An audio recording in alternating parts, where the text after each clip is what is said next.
喂，各位街坊老友記，我係灣區判官啊！哇！你睇下野味嘅蒜蓉，彈牙嘅粉絲最緊要，仲有大大隻新鮮扇貝，睇見都流晒口水啊！記住睇片之前 subscribe 灣區判官，因咩事判官神咁早天都未光，鬼影都冇隻就出門口？其實就係為咗去佛山，當地人都推薦嘅海鮮市場度食海鮮。話時話睇下呢個畫面似唔似寂靜嶺入邊場景？唔知會唔會有怪物出嚟食咗我呢？如果見到靈異或者外星人現象嘅話，我諗我第一個會打俾雲海，到時再透過大氣電波同大家分享。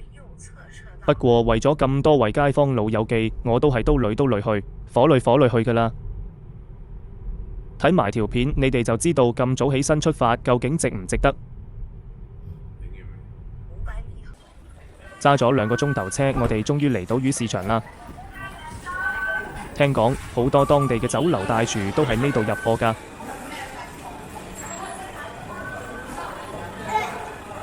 入到嚟就聞到浸魚腥味，就知道入邊嘅海鮮有幾咁新鮮啦。大家記住啦，因為呢度有咁多間頭，所以一定要記得貨比3間。如果唔係你自己都做埋海鮮做埋水魚㗎啦，就好似其中2間頭同樣都係賣扇貝，其中一間就45蚊一斤，另外一間就60蚊一斤。經過判官嘅一番打量之後，揾咗一間價錢合理、種類豐富嘅頭，買咗花螺、扇貝、沙蝦同埋泥。最後老闆仲送咗啲海草同埋白貝俾我哋用嚟煲湯添。咁你建議點樣整啊？買完之後行幾分鐘，我哋就去到隔離嘅一間叫做開鮮嘅酒樓。嚟到門口睇下呢度嘅海鮮加工價錢先，都算係公道嘅。部分加工方式係用重量嚟計算。老闆娘即場揾個稱嚟稱，所以一定唔會呃正啦。我哋最後決定要蒜蓉粉絲蒸扇貝、鹽焗花螺、美極沙蝦泥海草湯。因為擔心唔夠皮，所以仲叫咗酥皮叉燒包。睇下個場先都坐到爆晒，經理開心到 Give me 5。經理都算係細心啦，為咗方便拍攝，仲安排咗間房俾我哋坐添。嚟到第一個餸鹽焗花螺，唔好睇佢啲肉細細隻咁樣啊，好鮮甜㗎，再加埋鹽焗嘅香味，食到舐埋手指。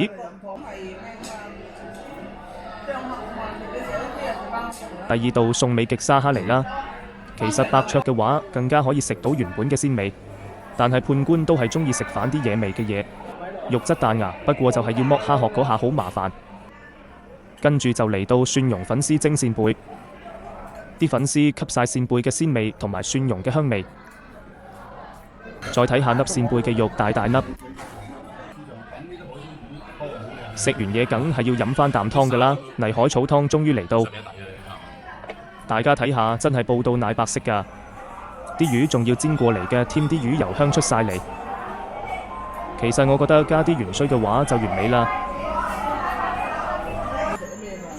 到最後，我哋嘅主食酥皮叉燒包都到場啦，皮薄餡多啲叉燒，仲要齒夾留香正啊！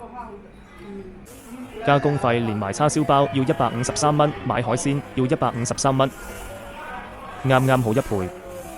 唔同大家講咁多住先，判官要繼續食嘢啦。綜合嚟講，環境3星，味道爆星，性價比都係3星。鍾意食海鮮嘅街坊老友記，記得唔好錯過啦！記得 like、share、comment 同埋訂閱灣區判官，我哋下次再見啦！